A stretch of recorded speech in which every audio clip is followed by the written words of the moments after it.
మనస్ఫూర్తిగా అందరూ కూడా మీ మనసులో కోరిక తెలుసుకోండి. ఉద్యోగం పరంగా కానీ వ్యాపార పరంగా కానీ మీ పిల్లల యొక్క భవిష్యత్తు విద్య ఉద్యోగం వివాహం సంతానం ఆరోగ్యపరంగా కానీ ఎటువంటి రుగ్మతలు లేకుండా సంపూర్ణ అమ్మ మీరు కూడా ఎటువంటి రుగ్మతలు కూడా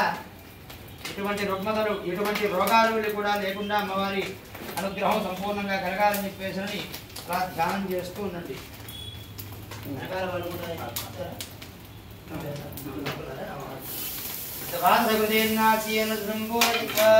స్వస్తి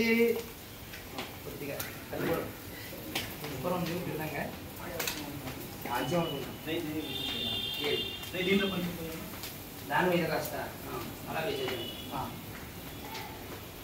కొంచెం కట్టి తర్వాత పూర్ణావధములు పెట్టిన తర్వాత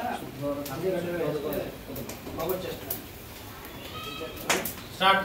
ఓం ఏకం ద్వే త్రీణి చత్వారి పంచ షడ్ సప్త అష్టౌ నవ దశ ఏకాదశ ద్వాదశ గ్రహీత్వా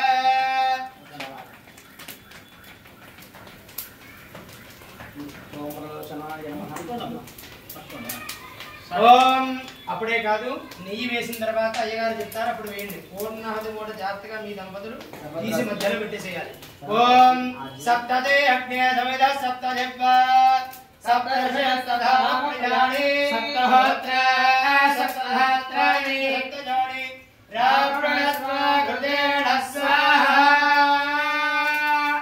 పూర్ణాహుతిముత్తమాన్యహోతి సర్వం వై పూర్ణాహుతి సర్వమేవాప్నోతి అయం వై పూర్ణాహుతి సాంగాయ సాయుధాయ సశక్తి పత్ని పుత్ర పరివార సమేతాయ